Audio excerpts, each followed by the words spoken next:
So we're going to work on simplifying an equation so that we can use the sum and difference rules of derivatives. Okay? So if we've gone a little farther, this very much looks like a question we'd use the quotient rule for derivatives for. And if you know how to do it, it's probably a simple way to do it. But we can change the way this equation looks, this f at x. So we're going to derive this. We want to use sum and difference.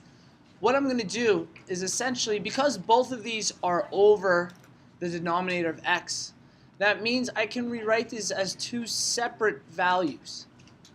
F at x is equal to 1 over x, subtract root x over x. From here, I can make it so both of these hopefully are not at least negative or positive fractions anymore. What I'm going to do is I'm going to bring this x on top by putting it as x to the power of negative 1. Okay. And in our second term, this x on top is essentially to the half, and this x on the bottom is 1. We can simplify exponents by subtracting, which means this becomes x to the power of negative 1/2. Okay.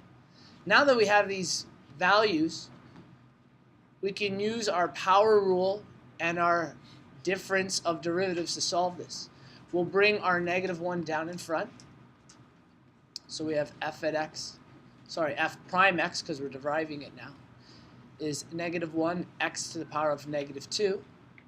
Subtract negative 1/2 times x to the power of negative 3 over 2. Okay. So this is the derivative of the function. We've got it now. We just might want to make it a little clearer. This can be written as negative 1 over x squared. Okay.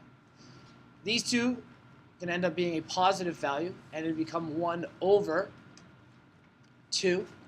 And this can be rewritten as the root of x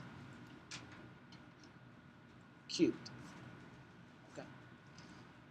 If you don't remember these rules here, essentially your exponent, you have an a and a b. The b becomes your root, and a is the power on the outside. And that's all we did to create that part of the equation. Okay, so we simplified this where normally we'd use a quotient rule to solve.